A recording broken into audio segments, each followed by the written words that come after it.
Hello and welcome to Radio Waves. I'm your host, Kris Poliquin, and this is a production of Red Apples Media.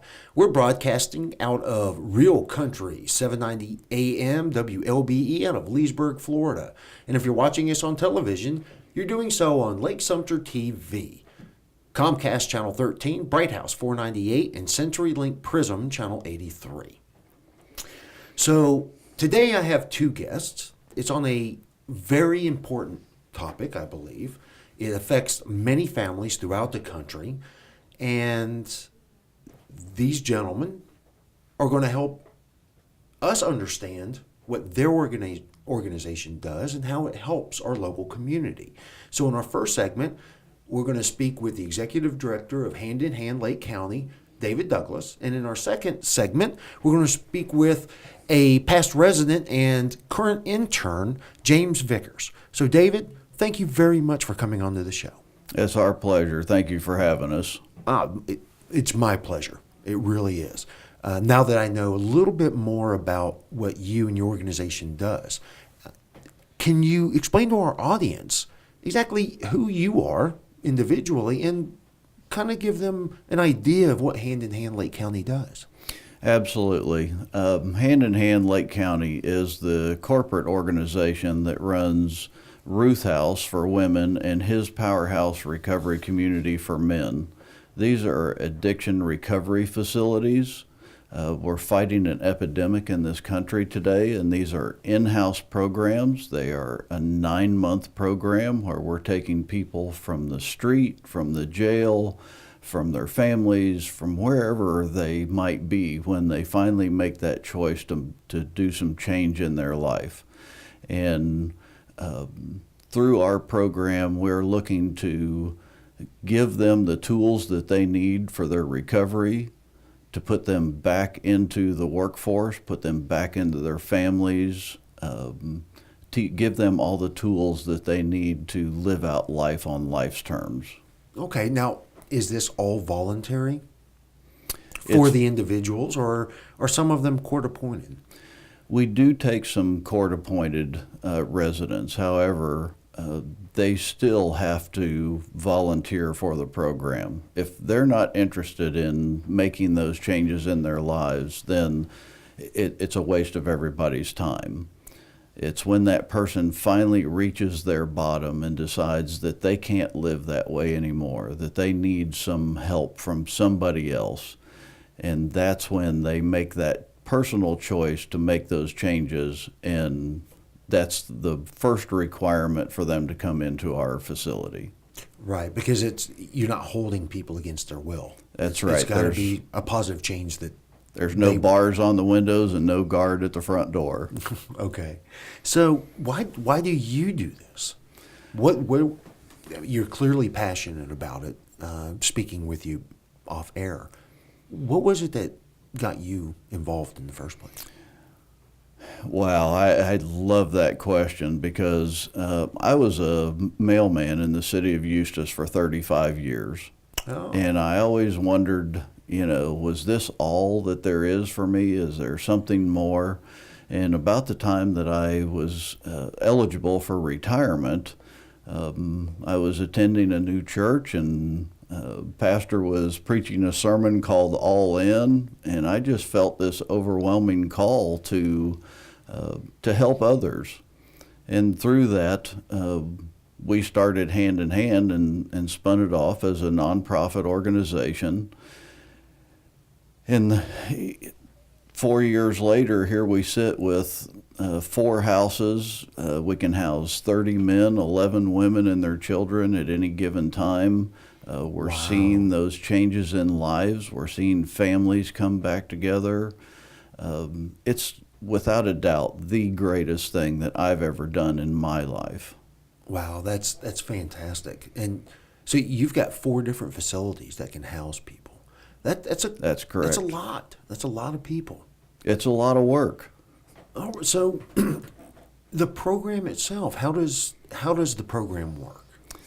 So when they first come into our facility, we do an assessment on them. What is the extent of their addiction? what is it that we need to help them with. We also have a mental health counselor on staff who does an assessment with them, and is there any co-occurring problems that we need to know about, and how do we get them the help for that. Okay. They are there for 9 months. In the first phase of the program, they do not work. They're in class all day, every day, morning, noon, and night. We're giving them the tools to work through their recovery. And in the very beginning, we're actually explaining to them what the addiction is. Why do they have this problem? Okay. You know, most people just don't understand that we all have addiction. You know, it might be food, it might be money, it might be clothes, but we all have an addiction. But we're addressing those addictions that have gotten so extreme that they're destroying lives, whether it's the client themselves, their family, everybody around them. And now that's an important, you can't forget that aspect either. There are families that are affected by these people's choices. Absolutely. There's a lot of collateral damage. And we've just recently put a family program in place. One of the first things that we do when residents come in is we have their families go to a class to help understand the person's addiction. What's their part in it? Are they enabling that person to really understand? The best example I can give is even once they've gone through the recovery process and it's the first time they're going to be home for Christmas in 2 years, and the resident or the addict is all excited about finally being home and back with their family. Sure. And the family's all excited, and then they walk in the door on Christmas morning and it's like somebody scratching the record. The music stops. Nobody knows what to say. They're afraid to say the wrong thing. You know, so we're helping put those families back together so that they can avoid those situations and get back to the life that they had before the addiction. Wow. Again, something else that I don't think a lot of people give enough credit. It's that, well, can I say that in front of them? Should I say that? Right. You know, if it's, say, alcohol, should I have a beer in front of them or should I not? So you kind of bridge the gap between, or you help the families and the individuals bridge that transition. Absolutely. And that's, I believe that's a huge part of what we do. Okay. Now, you said that the individuals are, the entire program is 9 months. Correct. Okay. How many phases are there? Well, there's actually 3 phases to the program. Okay. That first phase where they're in classes every day and getting the skills and really learning about their addiction.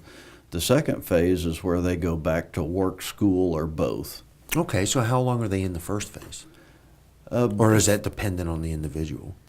Some of it is dependent on the individual. It normally runs 5 months. Wow, okay. And the only work that they do in that first phase is for any social enterprise that we have that helps support our program. Okay. The second phase of the program, where they go back to work or school, they start living out life on life's terms. They get back into the regular everyday grind, but we don't just set them off in another place and let them go. We continue with case management. We continue to check up on them. There's residents in our second phase housing that keep an eye on them, talk to them regularly, still give them that support that they had in the first phase of the program. And the final phase, the third phase of it, we call 360. So that's where we ask them as graduates of the program to come back to the first phase of the program and talk to the new men and women in the house and help them to understand, hey, there's hope out there.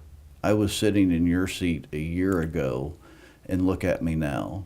I've got a car, I've got an apartment, I've got a job, I'm paying my bills, and I'm living a reasonably happy life. And that's basically the proof is in the pudding. Absolutely. Right. Show them that it can happen.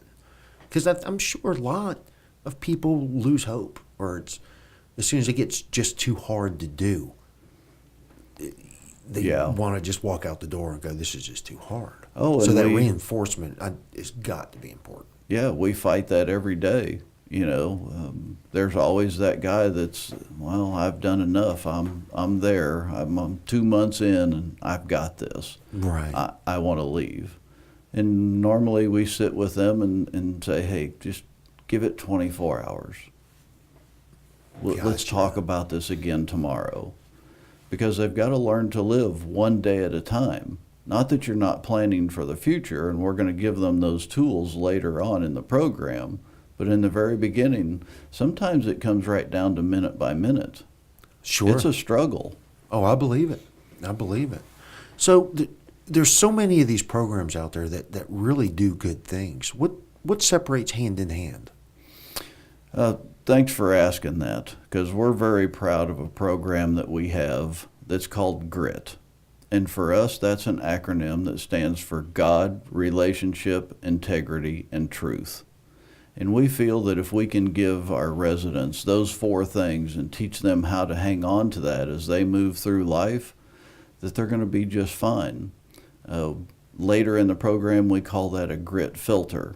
So whatever problem you're dealing with in life, run it through the GRIT filter. Where's God in it? How's it affecting my relationships? What's it going to do to my integrity? And what's really the truth? Today we find the truth on Google. Right. Just Google it. So we're teaching them how to actually do the research and find the truth in every situation, and not to react immediately, to take the time to really find out what the answer is to that, and find somebody who's been there and done that and ask them. Oh, right. Makes sense to me. It really does. And I do like that concept. Yeah, probably the biggest thing with GRIT is at the end of this program is we have them write a personal mission statement. Just like they were a business, operating their life like a business. What do we stand for? Right. As you've been through this GRIT process, hopefully you've learned about yourself and you know what it is that you stand for in life. And then the very last thing we do is we have them write a life plan. If you plan to fail, you're going to fail. Yep. Right? So, and we use that further on in their case management as we take that life plan back to them and say, okay, where are you at with this? You said you wanted to go to school. Have you made application? How's that looking? Have you found the funds to be able to do that? What can we help you with? Well, David, we're going to have to take a break here. I want to again thank you for coming on and sharing this information. If someone out there, one of our listeners, had any questions or wanted to get more information or maybe needed help for them or their family, where can they get that information? Well, there's 2 different ways to do that, Chris. They can find us online at addictionhelp.solutions, and they can also call our office number at 352-308-8899. All right. Well, we need to get to that break, David. Thank you again. We'll be right back.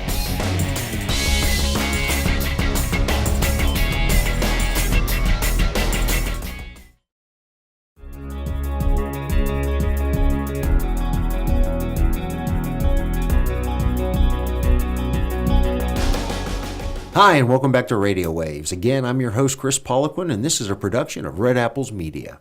Before the break, we were talking to the Executive Director of Hand in Hand Lake County, David Douglas, about the program and some of the services that they provide for our local area. Now I would like to start talking with a past resident and current intern, Mr. James Vickers. James, thank you for coming on to the show. Thanks for having us, Chris. So tell us a little bit about yourself. Well, I came into his Powerhouse Recovery Community back May of 2017. I went through my program and graduated. I was given the opportunity to come on as support staff and just help out with getting some of the residents together, helping them out, showing the newer residents coming in kind of the ropes and how things work. And I quickly found that that's exactly what I wanted to do in my life. I wanted to help the people that were in my situation, that to provide for them the option of hope and to show them that there is true healing, there's true recovery out there if you want it. Okay, so just to touch base on your personal situation, if that's okay. Yes. Why did you end up going to this facility?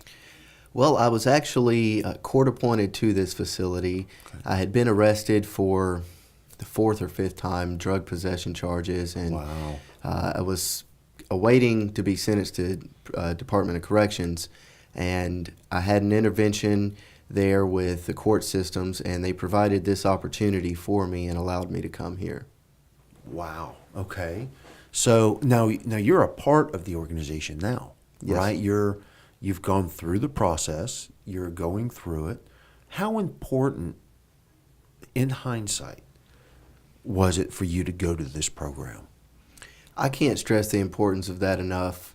To come in the doors of his powerhouse opened my eyes up to see that there are people out there who actually love and support people like me, and they want the best for people like me instead of pushing us off in a corner somewhere and it's someone else's problem. Right. So do you think that at that time you would have made this choice on your own if the court wasn't there to say you kind of had to? I don't think that before I was given the opportunity I would have. I'd come to the point where I accepted that that's what was going to happen to me. And if I didn't make a change, then I was destined to repeat myself over and over again. I knew I was done using drugs. I knew that I didn't want the life that I had been living for the past 10 years. I just didn't know how to get to where I'm at now. Okay. So what was that defining moment for you? Was it, and I don't mean the judge saying this is what you're doing, but you just said that you knew this wasn't the way you wanted to live anymore. What was that defining moment so that maybe we have listeners out there right now who are struggling with that same decision, for lack of a better term? I think that my level of pain was just as far as it could have gone. I don't think that I could have taken any more on, and that was kind of a breaking point for me. My parents came to visit me while I was in jail, and they both looked at their feet the entire time. They couldn't look up at me, and that hurt. And I just didn't want them to continue thinking that their son would not be productive in his life. Right, and that's got to be painful for both sides. I mean, my son, I don't know what I would do, to be honest with you. And for a lot of people, you kind of have to be in that position to understand it. So was this a one-time deal for you? How many, or have you in the past tried to go through recovery, maybe on your own or different programs? I couldn't tell you the amount of times I tried to stop on my own. Really? Or tried to cut down or quit. It didn't work out for me. This is my 5th recovery program that I've gone to, and by far the best one, the most interactive one that I've been to. In other facilities, other programs, you're a number on a folder, you're a case file, and another source of income. That's not the case with Hand in Hand. That's not the case with his powerhouse. Everyone on staff knew my name. Everyone on staff interacted with me and showed me the love that they had for me daily. Wow. And that totally separates Hand in Hand from other programs. You've been through 5 of them. Yes, sir. If you don't mind me asking, how long have you been done with the former life? I've been sober, if that's what you're asking for. I guess that's probably I've been an in easier recovery. way. Sure. Yeah, I've been in recovery for 19 months now. So November 7th, 2017 was the last time I used. Congratulations. Thank you. Congratulations. Is it still hard for you? The hardest thing about recovery is that you have to choose it every day, even on the bad days. So, yes, there are bad days that come up, and the temptation may come. However, it's fleeting at best. You know, I know that I can't make that decision today. I can't do it. Okay. So, how long have you been an intern now? I've been interning for the past 5 months now. Okay. And how's that going for you? It's going great. I've learned so much through the opportunity that was presented to me. I've been able to work hands-on with some of the best people in this industry, in my opinion. I've been able to just channel knowledge from them and absorb it, and to get the hands-on experience is really irreplaceable. And you get to, I guess, it's reciprocal, right? You received help, and now you get to Absolutely. provide that same help, and I guess counseling, for lack of a better term. So, for the families, because you spoke of your mother and father, what would you say to them? Because right now there are listeners who either are going through this themselves, know someone who's going through this, and may not know how to go about it. Because you may not have found this program if the judge didn't appoint it, right? Absolutely. So what would you say to families who may have a loved one that may need this? They can't drag it into the program, drag them to your front steps. Do you have any words of wisdom or any words of comfort? I would say just don't give up on your child, on your family member. Keep being diligent, research, do programs, educate yourself as much as possible so that you can provide as many resources for your loved one as you can, and encourage them.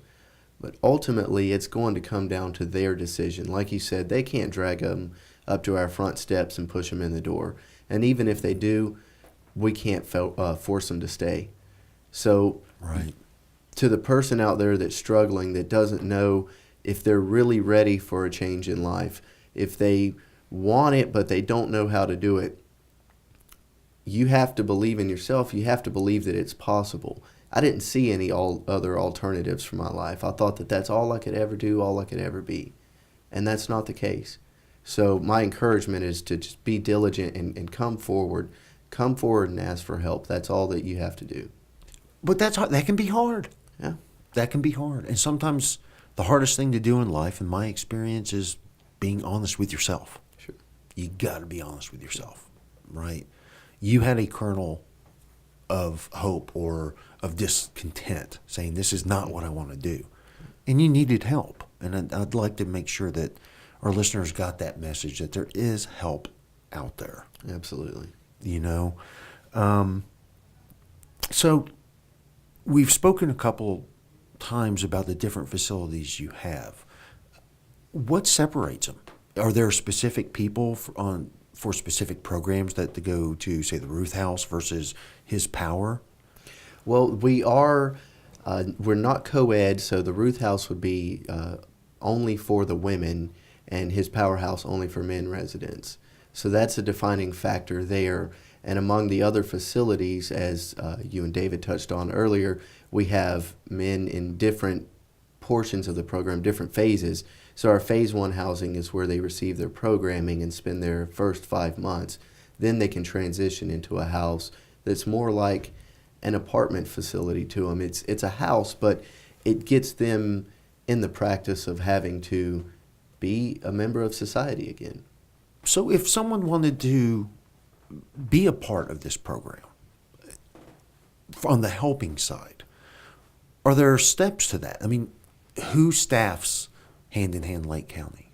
Who staffs Hand in Hand Lake County? Yeah, I mean, do you accept volunteers? Absolutely. We always are open to volunteers, and we strive on our volunteers. We need people to come in and see what we're doing and get involved with this, because this isn't only a Lake County issue. This isn't only a Florida issue. This is nationwide, an epidemic, and we need people who have the heart for that and are willing to come forward and say, I see what's going on here and I want to help.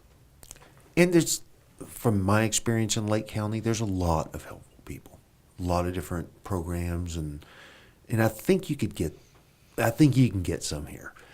If someone was interested, where can they get the information? They can contact us through our website, addictionhelp.solutions, or they can call our office at 352-308-8899. Okay. So can we talk to the first 24 hours, couple of days or so? What can someone expect when they walk in, from your perspective, being both a resident and now part of the staff? Walk me through the first 24 hours, 48 hours. Okay. Once they come into the facilities, they're greeted by staff. Their belongings are inspected. They're showed to around the facility where they'll be. They get to meet the residents that are already there, and they mingle and interact with each other and kind of bond and find out where each other are coming from. And shortly thereafter, they begin their first classes. They're given their books and all their assignments that they'll be doing throughout the course of the program. So they will have the opportunity then to speak with the residents that are already there and gain support, gain wisdom from them. We are a peer-driven program, so we have a group that's been in about 60 days before we bring in a new group.